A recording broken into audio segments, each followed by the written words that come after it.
No one said, I will speak up. Let's defend the lives of the campesinos. No one said anything. In a symbolic drama, Peruvian mothers search for their missing children. For 20 years, thousands of Peruvians were tortured and murdered, gone without a trace.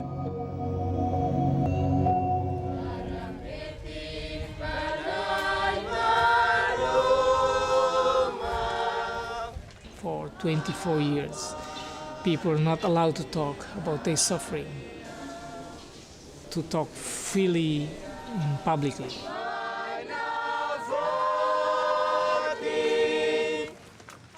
"200,000 East Timorese died during a brutal civil war and military occupation. Now it has ended, and they want to know what happened.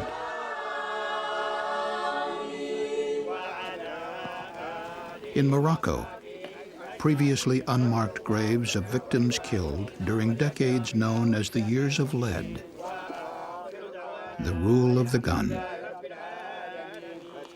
Their families knew nothing of their fate or burial places until investigations began in 2004.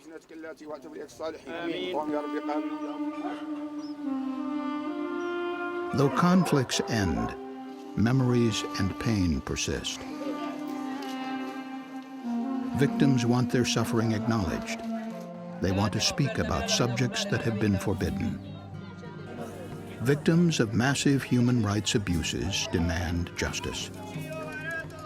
Societies remain divided by conflicting versions of history. They need to know the truth, a shared truth, in order for healing to begin and to ensure that the horror is never repeated.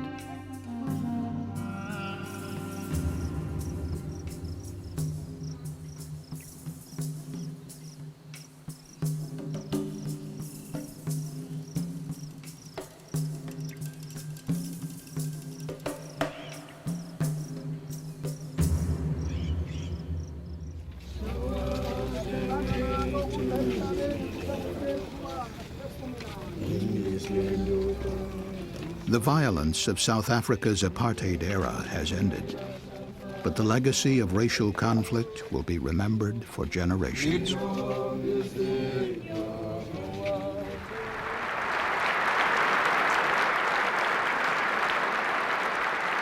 In 1993, the liberation leader and the apartheid president share the Nobel Peace Prize. The former enemies have negotiated a peaceful end to apartheid. Under the new constitution they have forged, South Africa holds its first democratic elections. South African voters elect new leaders in a peaceful transition, an almost inconceivable break with the past.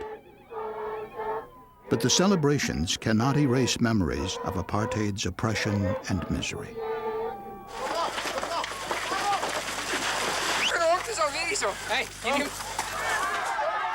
Police brutality and repression have ended. But South Africa remains one of the most unequal societies in the world. Righting past wrongs will take more than writing a new constitution.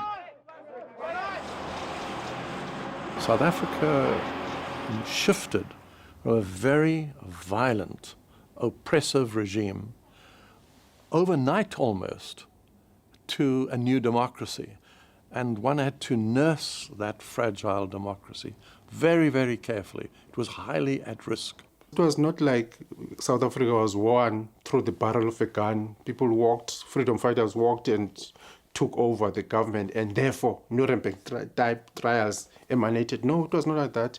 There was compromise, there was negotiation, and part of the package was the truth and reconciliation process. I'm not saying that it was a perfect avenue, but it was an attempt to say, look now, let us be one united nation and reconcile. This is what we're going to do. At Bishop's Court in Cape Town, 16 of the country's 17 newly appointed Truth Commissioners began their work under the chairmanship of Archbishop Desmond Tutu. a Truth and Reconciliation Commission, mandated by the new Constitution, meets for the first time in December 1995. The commissioners are human rights advocates, clergy, judges, lawyers, psychologists. The TRC, as it's known, took shape during 2 years of debate, informed by earlier truth commissions in Latin America. There's been an incredible amount of South-South exchange. Chile learned from the examples of what they did or didn't do in Paraguay, in Uruguay and Argentina before the time of the Chilean transition. The South Africans learned from Chile and Argentina. Then the Peruvians learned from the South Africa. So there are different models. General principles can be taught or learned from, but not specific solutions. Victims and witnesses come forward to tell their stories as the TRC opens offices in major cities and travels into local neighborhoods. The testimony of 21,000 victims will go into the official record. The most representative cases will be heard in public hearings. Just to confirm that the hearings will be taking place. The TRC is given 18 months to establish a comprehensive picture of gross human rights violations during apartheid, to give victims an opportunity to be heard, to propose reparations, and recommend measures to prevent future violations.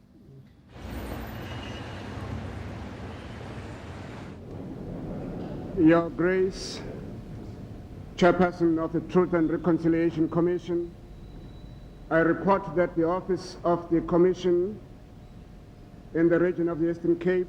It was very difficult at the beginning. You had 17 individuals drawn from various parts of the country and people who had never worked together. We were a microcosm of South Africa. You had Afrikaners, you had Jews, you had Muslims, you had Christians, you had Hindu, you had women, you had men. The sixth witness is Mrs. Tony. There were moments and sometimes days when we were really at odds. It was hell. Yeah, the beginning part was hell. Reaching out to the black majority and encouraging victims to speak out, the Truth Commission can make it impossible to deny the horrors and injustices of apartheid. For some, the truth will be difficult to accept. During apartheid, I think to a great extent even today, the majority of white South Africans were kept in the dark by the apartheid government as to what happens. To the extent that they got accustomed to that and used to that thing of having blinkers and not wanting to know what actually is happening. I want to ask you a question, but if it is too painful for you to answer, that's fine. Okay. You have told us today that you were tortured. If you are able to, and it's not too painful, could you describe some of that torture? What actually did they do to you? I was always suffocated with a bag. A stick was put behind my knees and against my back.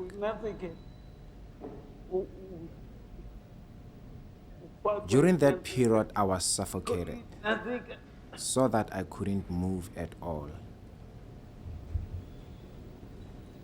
Fine.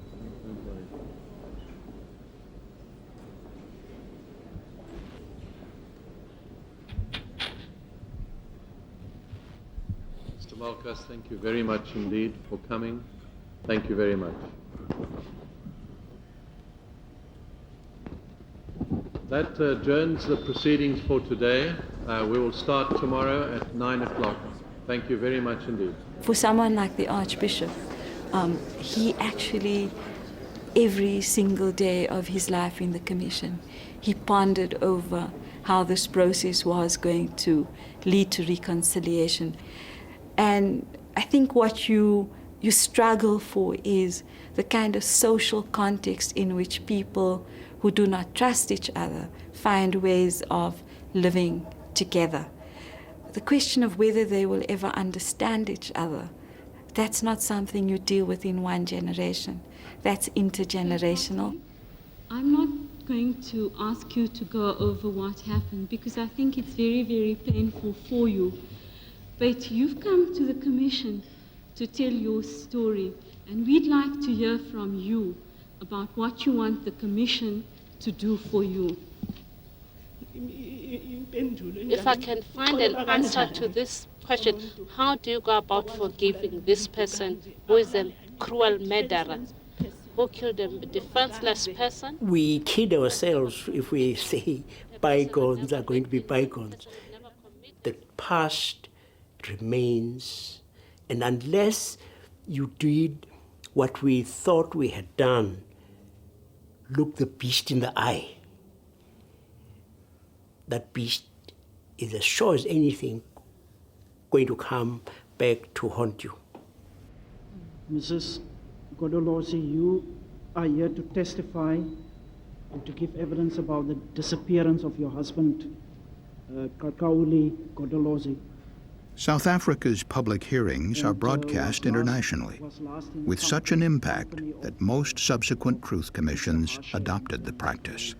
Did you ever manage to find out where your husband is or what happened to your husband?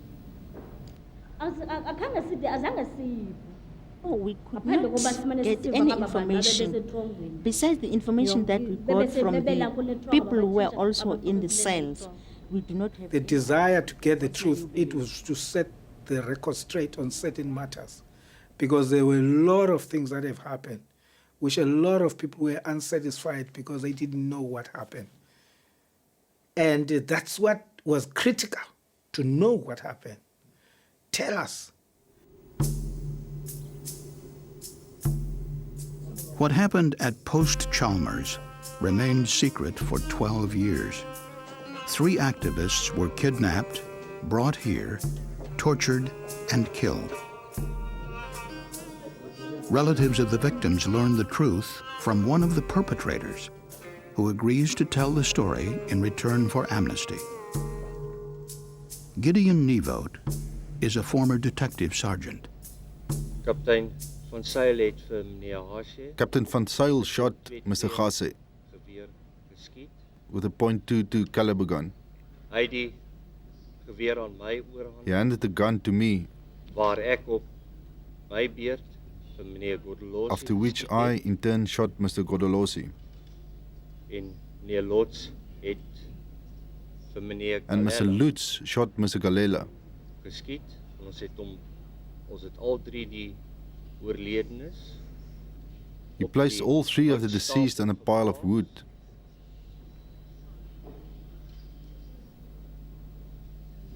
Ek het die vuur aan die brand gesteek hier. I lit the fire. I remember very well at the beginning of our hearings that as victims came up to tell their stories, there were a number of people in this country who were saying, it's all exaggerations. It's nowhere near the truth. Not until we started listening to the perpetrators who were applying for amnesty. And as they came up and actually confirmed that we actually did these things. Ek het opdrag van kaptein Van Zyl gekry. I had the instruction from Captain Van Zyl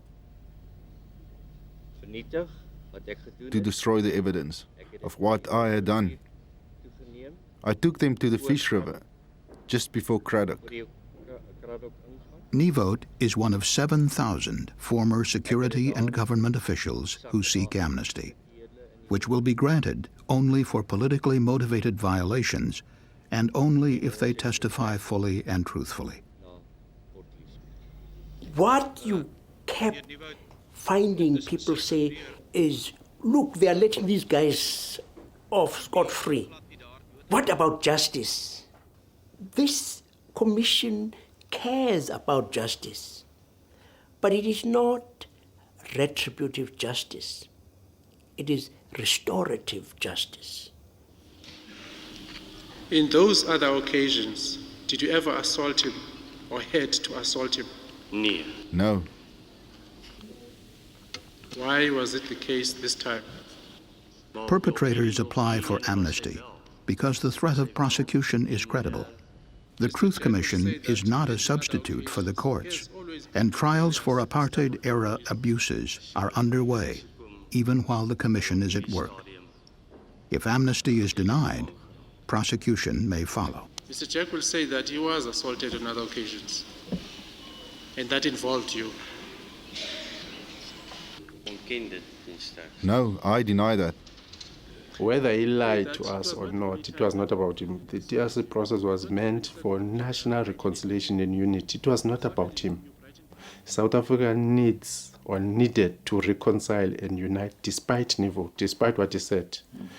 But lying, you should rub salt to the wound. Because why do you come forward and ask for amnesty and then still lie? After the assault, Ms. Nivot, you took him. The Amnesty Committee found that Gideon Nivot had not testified truthfully and fully. This application for amnesty was denied.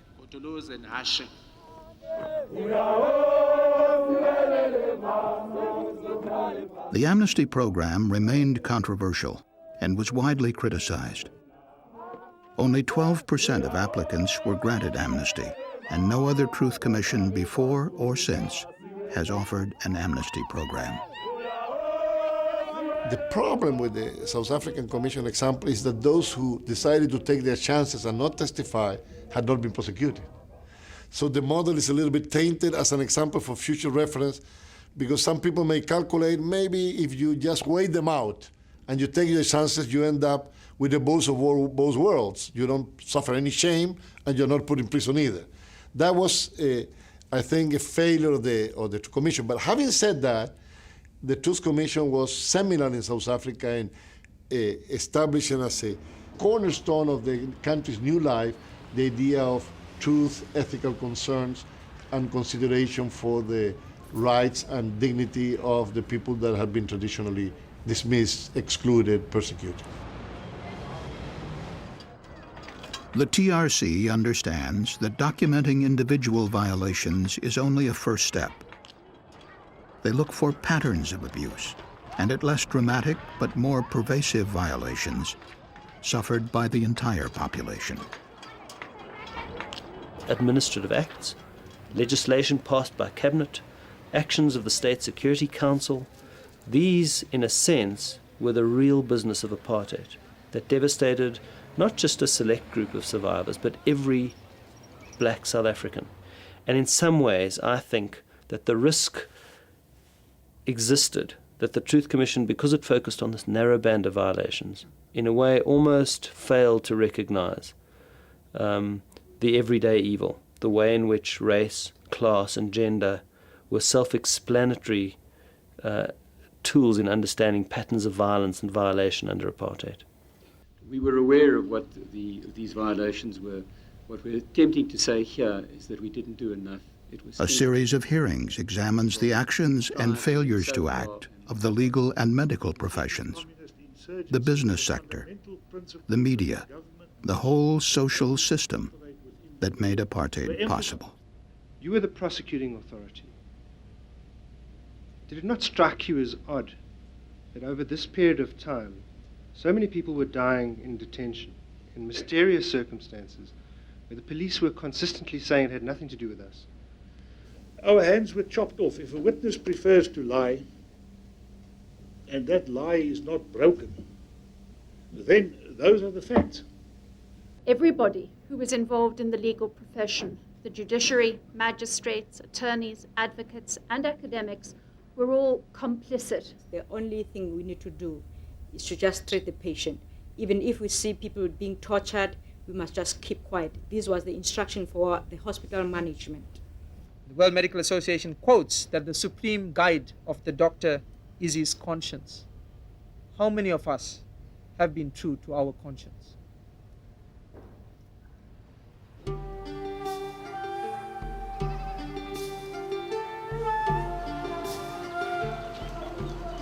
The Andean mountain people of southeastern Peru quietly endured an internal war for 20 years.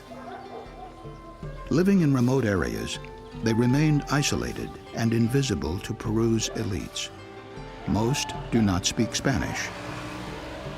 When a guerrilla insurgency emerged in Ayacucho province, they became victims.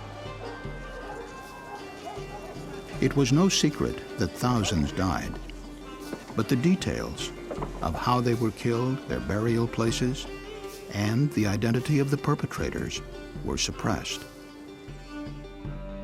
Posing as champions of Peru's peasants, the guerrillas claimed to be emulating Mao Zedong's Cultural Revolution. They called themselves the Shining Path.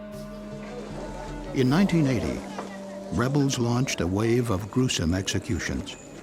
Rural mayors, teachers, judges, anyone associated with government was targeted. The government responded, attacking those suspected of working with the rebels. Innocent people were caught in the middle as the conflict spread to towns and cities. By 2000, President Fujimori had all but defeated the Shining Path. But the authoritarian methods he had used against the rebels were no longer acceptable. Then a series of political scandals forced him to resign and flee the country. In 2001, a new government looks into corruption and human rights abuses by previous regimes.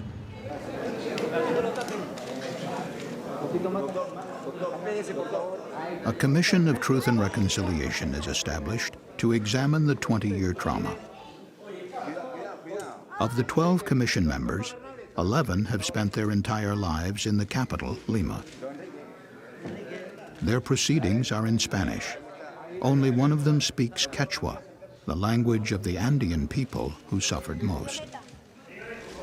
They knew that their composition would not satisfy everyone. They knew that most of them came from Lima, that most of them are regarded in Peruvian society as white or as people from the local elite. They knew that they represented universities and a group of people that is highly educated. And in the first contacts they had with victims, they could experience some kind of distrust. Their field staff includes volunteers known as truth promoters. Trying to publicize the commission and convince victims to give statements, they find skepticism and outright suspicion.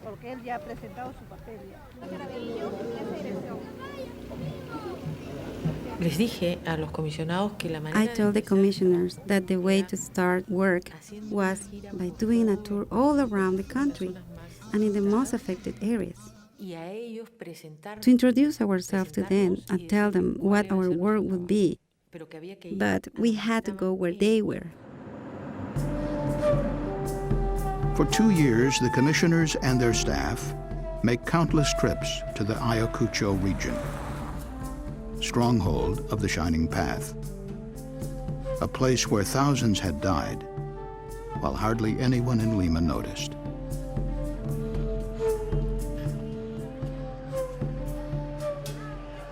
Many of the campesinos have felt completely forgotten in their communities, as if they were not part of Peru.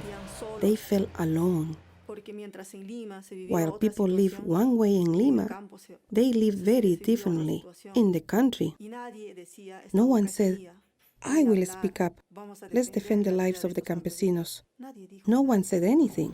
¿Qué confianza puede tener la población en esta comisión de la verdad si no lo conocen los pobladores? Y quisiera que me responda en quechua, por favor.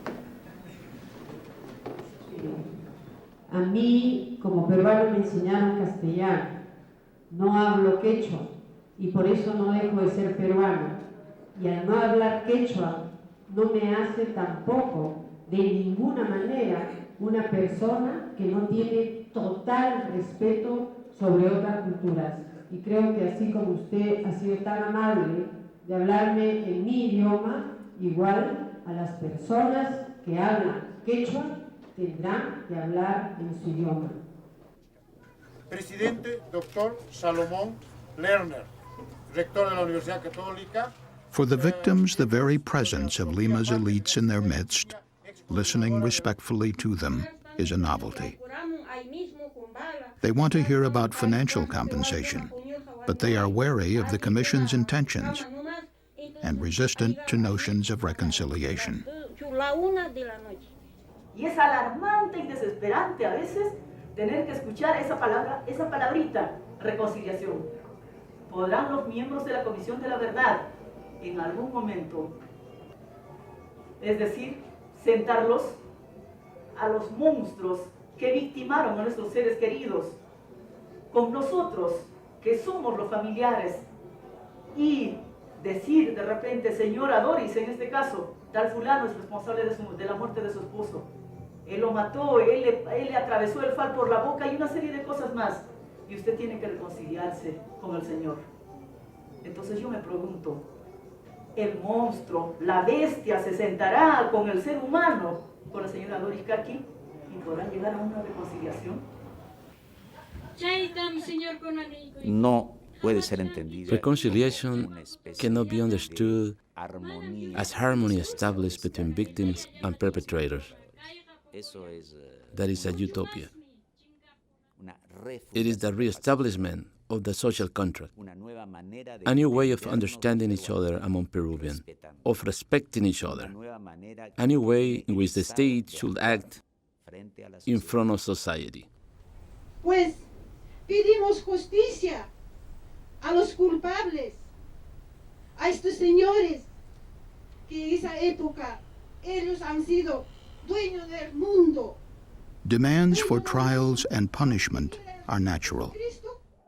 But in Peru, and most countries where massive human rights violations have occurred, the number of cases would overwhelm the court system. Truth commissions complement the judicial process, building public trust by documenting many categories of violations that even prosecutions could not bring to light. We knew that trials were extremely difficult in a transitional situation. We knew that the judicial power was inefficient, that it had been politically subject to the dictatorship during years and years, that there were sections of the judiciary that were deeply corrupt. And we knew that in order to have a sustainable process of prosecutions, you would need to have strong public support. El corazón de la Comisión de la Verdad está en cada una de estas sedes, porque desde ahí es que se va a recoger la información directa de las víctimas de la violencia. Y se va a recoger con el apoyo de las organizaciones, asociaciones y los especialistas de las zonas de esa sede. Chay Pachacuna Carja, agazamiento, tortura, asesinato. Sin mana uña justifica, ya está chimana ya zanjacho, mana nunca chaykuna alcanzanjacho justiciata. Vaya, Swami, chasqui con testimonio y chiquita, chay ya pa afectado con la manta. Chay pachacarjato. Que no era justo. They said it wasn't fair. They had to relive what they went through, that they were trying to forget about it, bury it. We told them that they had to tell the world what they went through so that the world will know about it. Reluctant victims are more likely to come forward if they are approached by others who have had similar experiences. Over 17,000 victims testify, some for as long as 3 days. Our staff in Ayacucho, most of them were victims too, had lost fathers, mothers, brothers during the war.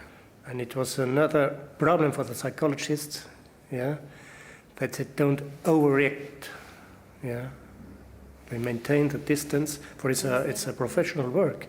You have to listen, somebody tells you, you listen, For it's the only chance for them after 20 years to talk about it, to tell the state, the government, what had happened to them.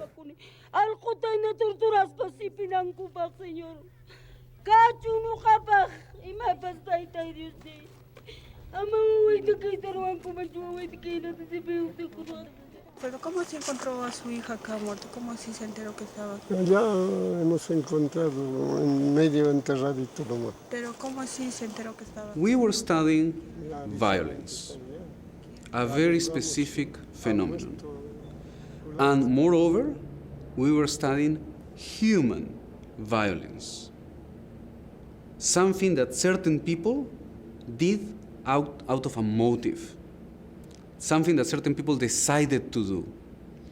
From that realization, we organized our work, and then we decided that we had to investigate the facts of that violence, but also the motivations and responsibilities of that violence. Traditional and conservative, and not yet recovered from the conflict, some in the Ayacucho region oppose the commission.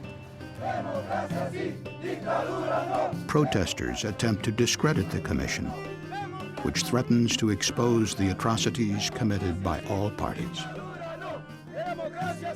What they said was that the commissioners had all a leftist background, and so that they were, on some versions, like too much close to the Shining Path, for example, and too much far from the armed forces. But the real explanation for this campaign of discrediting was that they did not want this commission to investigate on their past deeds.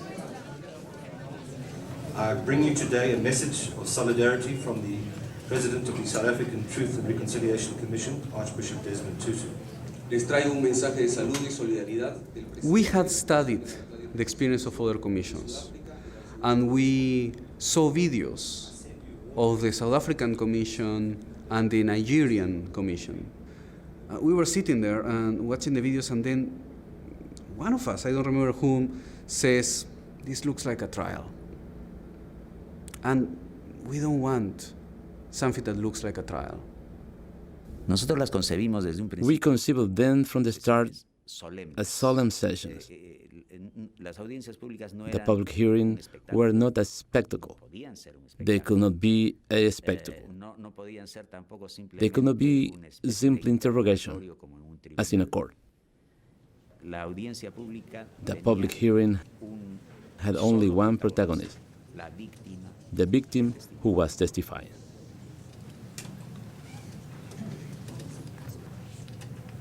Gracias. Since we were not like a judiciary body, then we decided that we were not going to be like a judge, you know, like we up here and you down there talking like with your head up, looking up towards us, but that there would be in a very horizontal setting. They share the same table. That is, of course, symbolically very important. You eat in a table, you share your life in a table, your stories in a table. You are in the same level in a table. And at the same time, because of the form of the table, you're facing the public, you're facing your nation, and you're telling your story.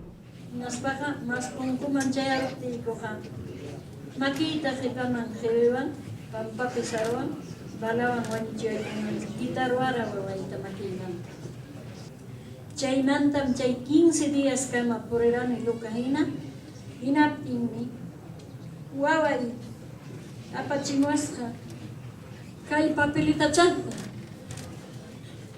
kay mi testigo cuartilukumantam kay papelita chanita apachimuasqa imanispa mamacita kay okupin kachkani abogado taymaskay bullqi taymaskay kunsurquraymis chaymi kay último recuerdo kay papelita ejército mantornos.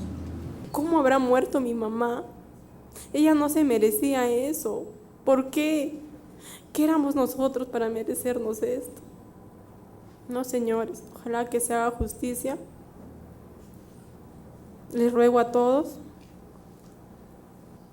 que yo quiero ver por lo menos los huesos de mi madre, enterrarla. Porque, por ejemplo, en Día de los Muertos aquí en Ayacucho, todo el mundo se va al cementerio y yo no sé ni a dónde ir.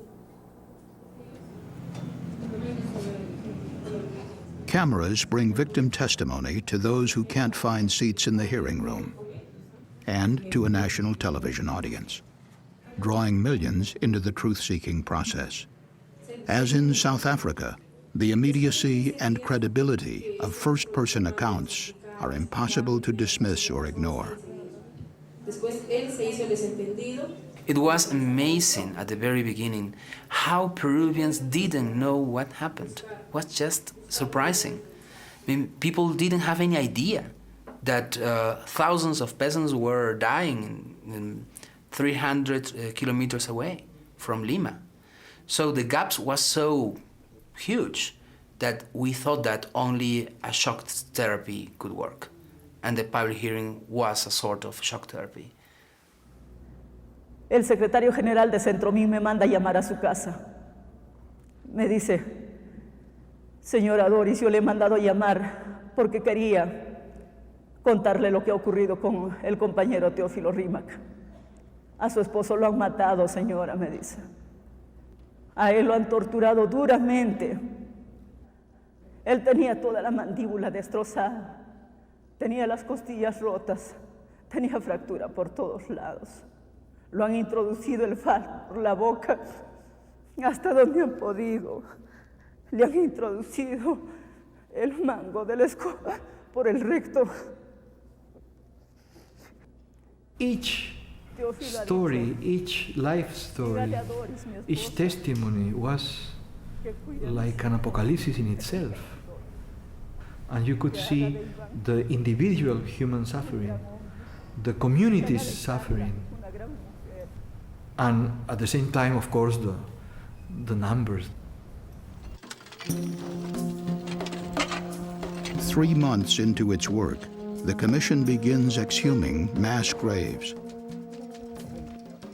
Villagers gather to observe, hoping for answers to the mystery of their own family members' disappearance.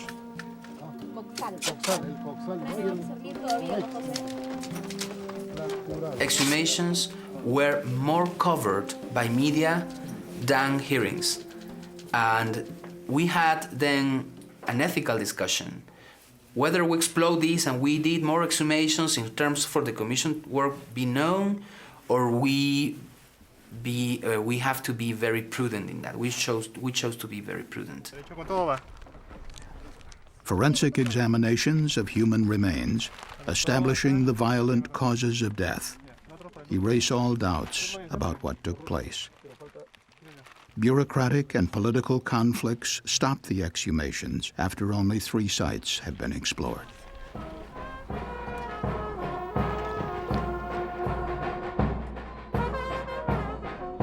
Finally, the Commission returns the remains to families and organizes symbolic funeral ceremonies in nearby villages and in Lima. An effort to unite the entire country in recognition of the calamity.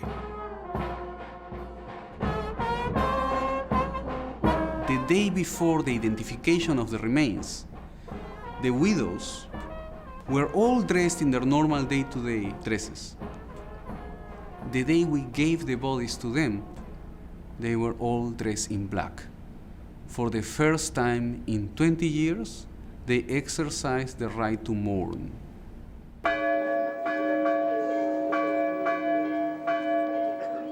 The magnitude of the tragedy.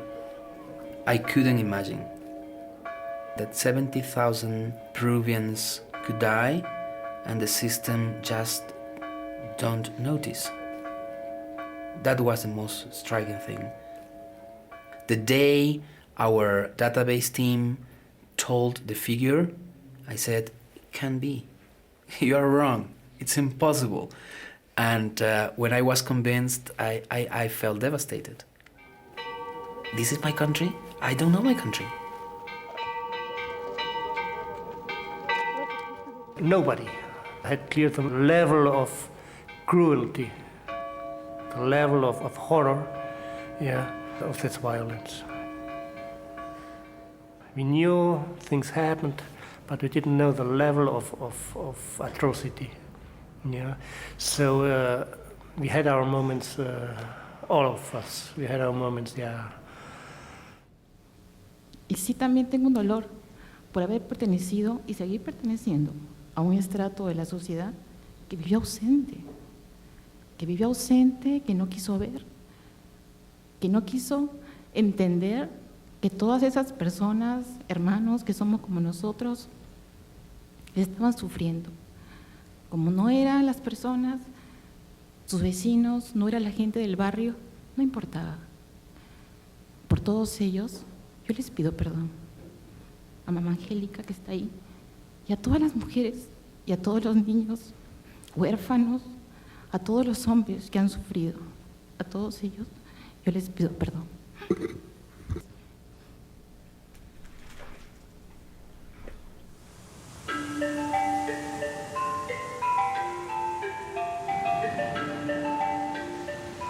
East Timor is a small country, probably the poorest in the world, sharing an island a few hundred miles north of Australia with Indonesia.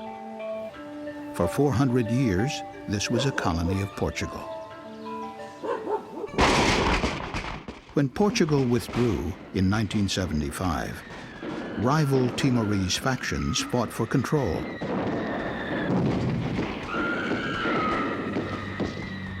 Neighboring Indonesia invaded on the pretext of restoring order. But the Indonesians quickly took control, beginning an occupation that lasted 24 years.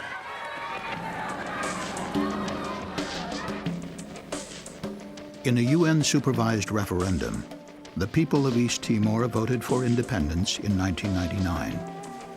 Under a United Nations peace agreement, Indonesia was obligated to withdraw its forces. As they left, they exacted a final punishment in a wave of killing and burning.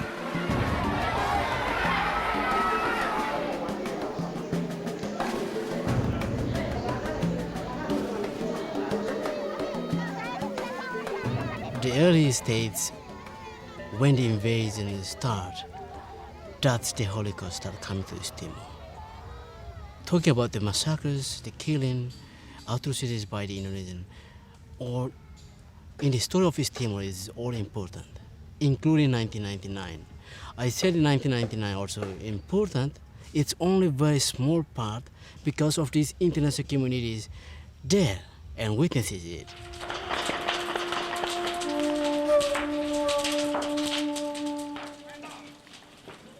No one invaded South Africa, or no one invaded Guatemala or El Salvador. More complicated when you have a third party involved. And that is the case of East Timor, in that we were occupied for 24 years. Everyone knows that a very large part of the violence, 80% or more, was perpetrated by the occupying power, who in the meantime left. Indonesia, of course, always tried to present it here as civil war Timorese against Timorese, and it had that effect for sure, but you know, in essence it was essentially a foreign power entering, violating, occupying, colonising, and then the Commission having to sort of deal with the impact of that on Timorese relationships.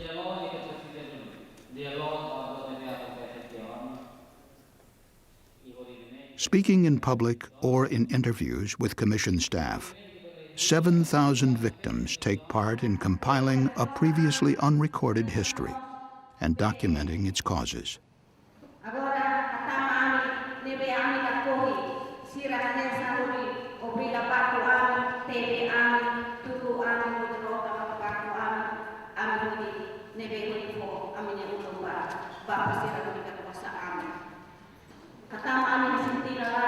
To forget the past is to ignore the suffering of the people. We cannot take it away from the heart of the people by saying that forget the past. You forget if you can, but you cannot force other people to forget. No. We have to provide opportunity for everyone to heal itself. We can try to heal, but not to forget.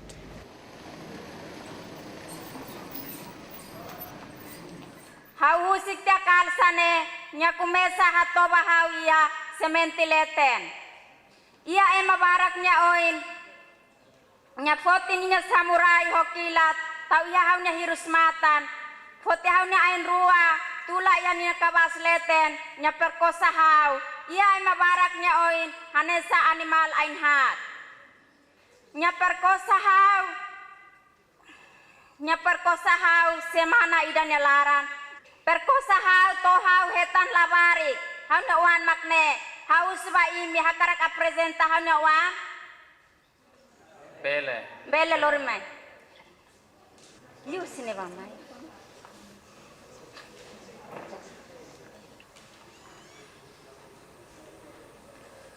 Hau hetan labari kelas ya liur la iha ko faliman ya oin tomak. Ia am feto malik nya barak am feto to moli milisi sira perkosa ami.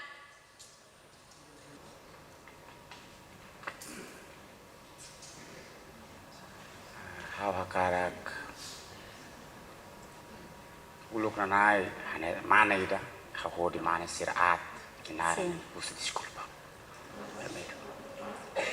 Disculpa monoain ba itabot tamba mana sira makhalo buat atirene mas ke sira lehene ya hau hakarak usule itabot hatene ema sirne Hau hatene mabe hau la bette minaran hatene detian Indonesia. Ya, obrigado. Public testimony is given only by those who agree voluntarily to speak at the hearings, after the Commission has received their statements privately. No one is forced to speak publicly. Even people in East Timor never imagined that people will come and then tell the stories like that. And we never imagined that people who live in the mountains, who never involved in politics and only work for their daily life, become a victim. While the Commission will find that Indonesian forces were responsible for most of the abuses in East Timor, they can't ignore offenses by Timorese against Timorese. Regardless of the responsibilities of others, i.e. the Indonesian military, the Timorese themselves, regardless who they are, who we are, leaders and the common people, have to have the courage, the humility, the honesty, the integrity to face our own past, our own history. Some Timorese have committed minor crimes as members of rival factions. Others collaborated with the occupying army. Those who fled following independence now want to return. Those guilty of lesser crimes, usually property offenses, can confess at a gathering of local villagers who decide on the penalty. It's a rare, but in this case minor, example of a truth commission involved in judicial matters. Preparing to appear before their neighbors, who may ask them difficult questions, they are advised by commission staff. Tamba banhira sira hareka kita kuliah nasabutira kare hori titeni ibu tutung ne emo satene kano hoi tin laran tomak ema be ema sira sermo se hare hasaliliuba sira vítima korban sira se hare mos ne sira ne hateten ho sin laran tomaka sira. Offenders returning from exile find themselves alienated from their neighbors and under suspicion. Sira rok la rumah sira desconfia buat rumah kata sira hano del hau momento neba kata halo buat rumah ke sira ia oin la ia dalam eko tu kata halo kare masih ada desconfia mai be or sira amberu sira bel hal buat rumah ya tanpa sadar sira halo hau mos bel hano salah or sira. The 1,500 perpetrators who apply for the reconciliation program are first investigated by the Serious Crimes Unit, operated by the United Nations Mission and East Timor's Justice Ministry. If investigators decide to prosecute for a serious crime such as murder, the applicant becomes ineligible for the Community Reconciliation Program.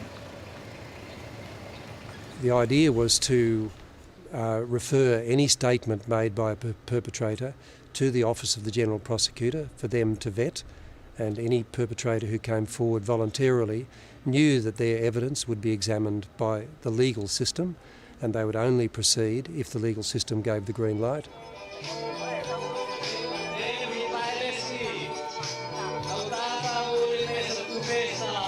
Local communities have long participated in matters of justice and punishment in mostly rural East Timor, guided by religious and civic leaders. The Commission's formal name is the Commission for Reception, Truth and Reconciliation. The word reception expresses the Timorese concern to reunite offenders with communities.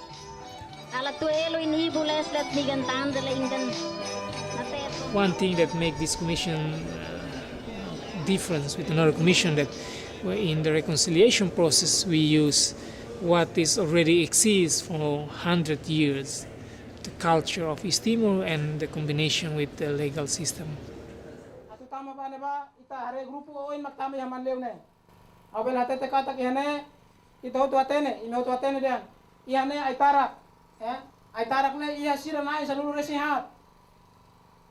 Hau momento de mos ia grupo neba mai be lausi haitara. Hava noin kata khau siru siru ne neba mai be kona ba. Oho haula halo. Kona ba sunu haula halo. Kona ba foti mana sesan haula foti. Keta hene maka taruma hanisana ko hi. Some people committed offences and crimes that disturbed a relationship and sometimes, in some cases, destroyed a relationship. And what's most important in a communal society like Timor, where everybody knows everybody else and there's an enormous amount of interaction, intermarriage, etc., is that that relationship is set right again. And that's what the whole process about sitting on the mat together and smoking the peace pipe together, or sharing the food together, or having the taish put around their shoulders, having the traditional leaders come and re-accept you, that's what it's about. Ina ama sira, ina feton sira, mau alin sira aliwan sira hotu. Hau husu, saya hau halus sara karik. Hau husu disculpa, ada sa bapa tete karik dia. The perpetrator has to give something back in recognition that he made a mistake, and the truth about what they really did. So that's all they want, their community. For some, they want more like, if you burnt my house, can you help rebuild my house? Perpetrators sign a community reconciliation agreement. It may require them to pay compensation, but most often their punishment consists of community service, repairing public buildings or planting trees. Their communities listen to them closely and must be satisfied that the confessions are complete, open, and sincere.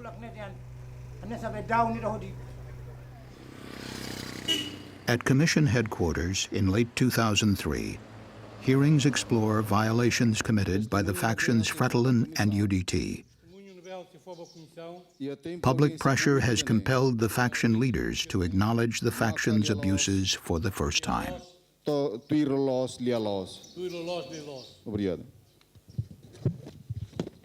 This is a very tricky, very delicate process, and many people advised us not to touch it. In fact, they said very bluntly, is the Commission out of its mind? What are you guys trying to do? I mean, what Indonesia did here is very sensitive and very, still very close to the surface. But even though it preceded Indonesia's excesses here, what happened in 75 is much more difficult.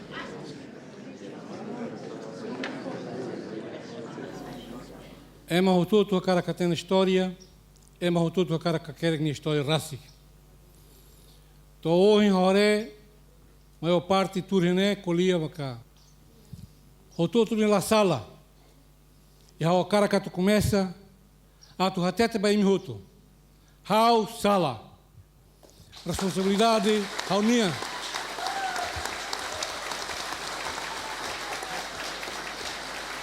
A tu buka li foi los, a tu buka de nema sala, la lika buka barakta. Se hototu la koi, hototu na sala, how makne. Todan how lori tomak.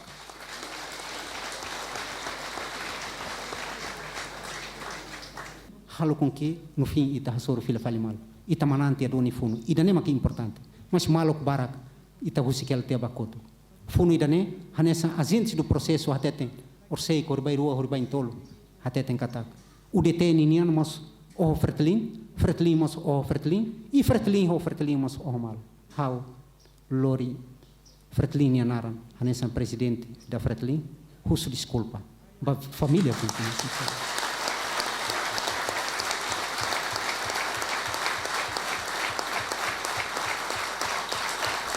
Here are people who actually fought each other 30 years ago who are saying this will never happen again, that violence is bad, never again. Was a big leap forward. Very important for people to hear direct from their mouths, not second-hand, not just reading it in the paper, but to actually see them and hear them saying it, and saying it very strongly and very passionately and emotionally. I think it had a very big impact.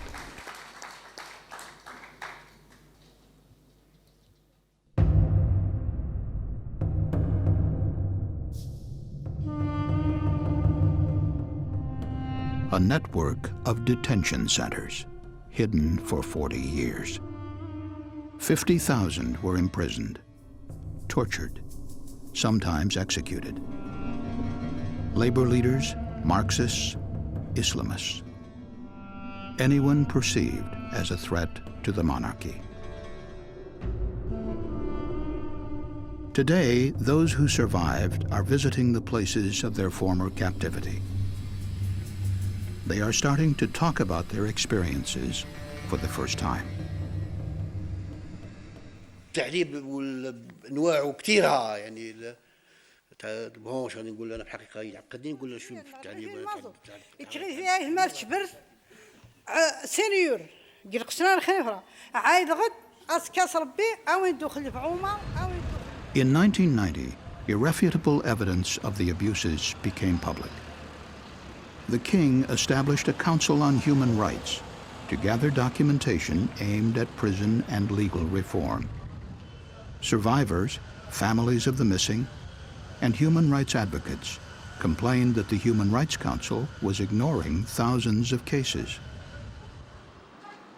Headquartered in the capital, Rabat, the Council's mandate broadened over the next decade. Victims brought claims for compensation and demands for information on disappeared loved ones. As the Council's work expanded, the criticism continued. But with this first incomplete effort to face the legacy of abuse, a culture of human rights activism was gaining momentum throughout the society.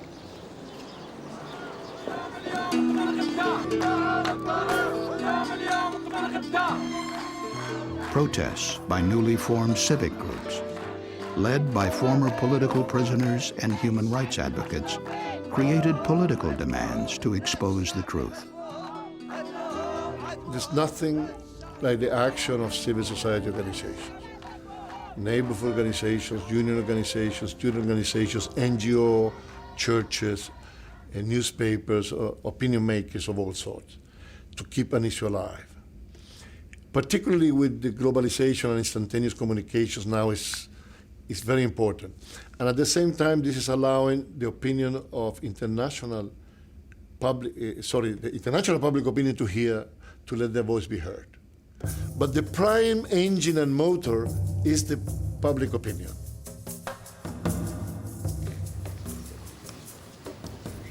King Mohammed VI officially appointed the Commission for Equity and Reconciliation on January 7, 2004. The king himself set the tone, declaring it a mechanism to uncover the truth, though the word truth is not in its title. Écoutez, elle vient de commencer. Je crois qu'il y a eu autour de 25 expériences de commission vérité et justice de par le monde.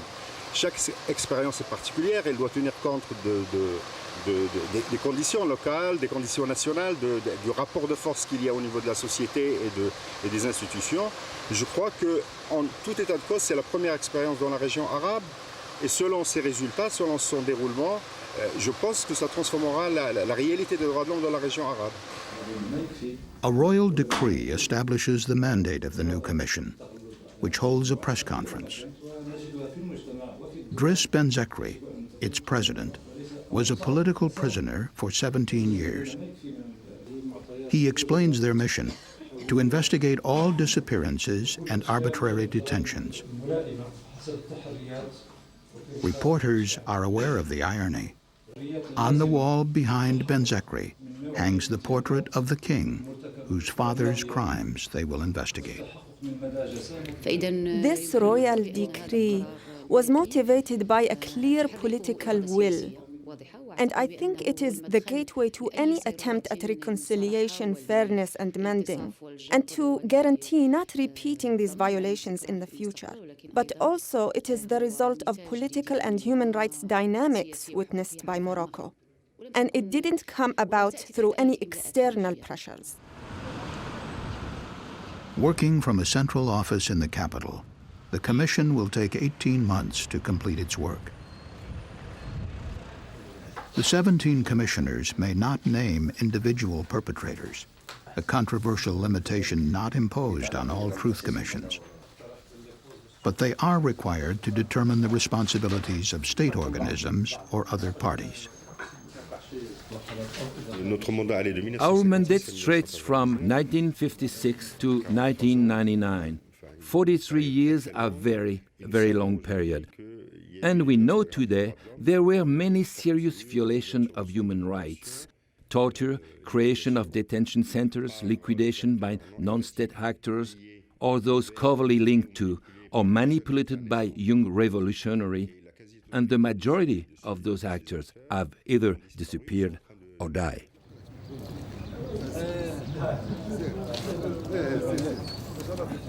What has not disappeared are the detention centers and prisons operated by the state.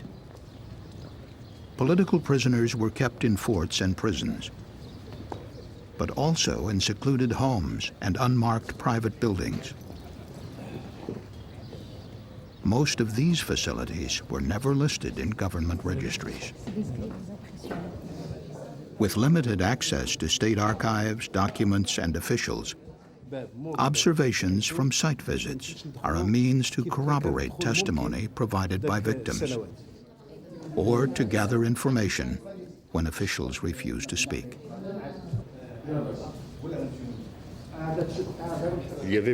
There were sometimes different situations where we had an individual who was just a low-level official and risked absolutely nothing at all by testifying, but refused. These people wouldn't have risked anything even if they were in front of a court, but they didn't testify because they didn't want any problem, not realizing that our report was not a judicial one. That was, nobody would be named in it, even after we told them so. The Commission receives 13,000 applications for compensation in just 1 month. They will recommend payment of reparations to nearly 10,000 victims. In addition to its 200 employees, the Commission hires 100 temporary workers and graduate students. They compile a database from individual case files, a resource for later analysis that also helps identify urgent needs, such as medical treatment. First-person victim testimony becomes a primary source for investigators, who must work quickly before memories fade. Their work is hampered by unreliable documentation and uncooperative officials, but also by fragile or contradictory recollections. Working groups travel throughout the country to take statements from victims and families. But the Truth Commission finally achieves wide visibility when public hearings begin in December 2004. At sunrise, they arrive at the hearing locations, in regions where repression is known to have been most severe.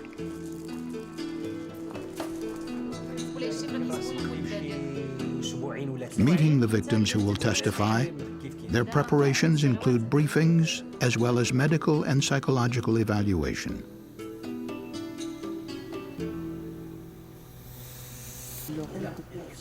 Choosing witnesses to speak at the 7 public hearings, they seek gender balance, regional representation, and clarity. The Commission's and the nation's official record now includes statements from over 22,000 victims and family members. كده تم في السجن المركزي حتى ل 84 في 23 غشت تم يطلق واحد المجموعه ديال الاخوان. المشكل اللي خطير هو من بعد الخروج ديالنا راه المصائب كثيره. كيفاش غادي تعيش عائله، كيفاش غادي المنصب اللي كنا فيه مشى، وهذه راه زعما حصله. راه كنا البدايه يعني خرجنا من السجن راه كنا نستطيع نمشيو ندوروا على الكوميسيون. وكان الأهم في الأمر هو أن The most important thing was for us to listen and listen well and to react and be compassionate and to have a sense of appreciation and understanding and admission towards those victims. We were to them the ears of the country, more than we were interviewers or conversationalists with these victims. أول ما دخلوا علينا في 12 تاع الليل الدار نتاعنا ولات ليل صباح نهار بقوة الأضواء اللي كانت متسلطة على الدار، ودارنا صباح كمعسكر نتاع الجيش والشرطة كنتو تيضربوا فينا في الدار، ويقبض داك اليد نتاع المسدس الساهري يقلبها ويضربني بها على راسي، تيدير لي داك تيبول في الفم ديالي ما قديش نقول لكم سمحوا لي، تيضربني وتيدير لي الوسخ تاع فمي وتيضربني، ولما ما قدوش ياخذوا مني اي. I think that the Moroccans can agree when I say what I think had the most effect on the people was the testimony of the woman, more than of the men, and also the testimonies of people that were in certain remote areas. Morocco is a centralized country. Almost everything happens in Casablanca, on Rabat. So that's why in Usema, Figig, Rashidia, and Kenifra, hearings had a bigger impact on people. والحمد لله لهاد الساعة ولهاد الضوء اللي راه نحلت باش نقدروا نحكيو على معاناتنا اللي عانيها خوتنا اللي ما عارفينش اشنو صار فينا، ونتمنوا هذيك الفترة ما تعاودش تولي مرة ثانية. كن على يقين أن هذه من مهام يعني الهيئة الإنصاف والمصالحة، وسيكون لها شرف كبير.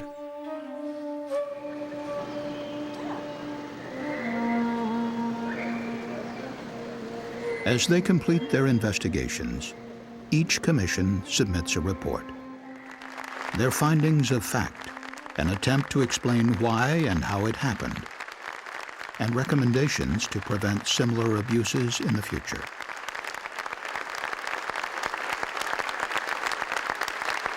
I don't think that any person in the Commission thought that the recommendations were going to be implemented the next day. I mean, not even in a perfect country would that happen. But what we did know is that those recommendations would become some sort of a platform, a rallying cry for the democratic sectors in the country, for those sectors that have been disempowered in the past and that came forward with the Commission.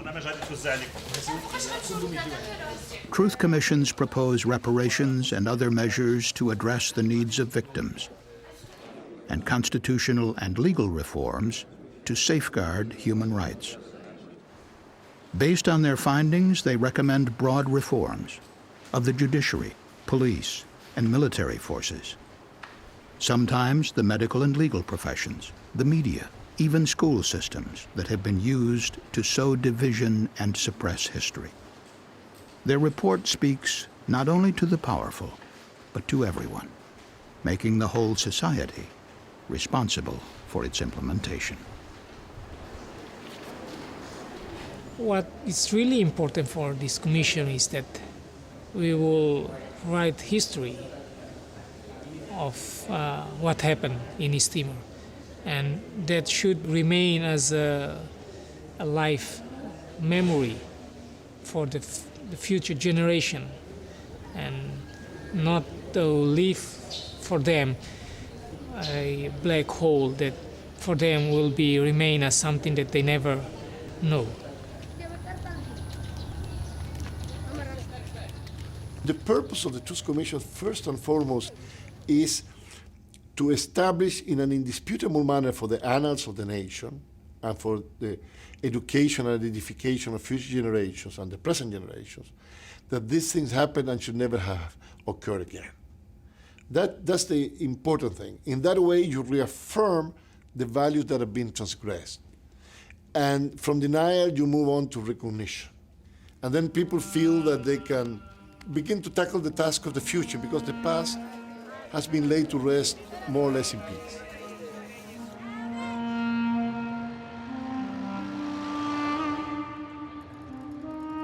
For commissions and for societies, it's an incredibly important question.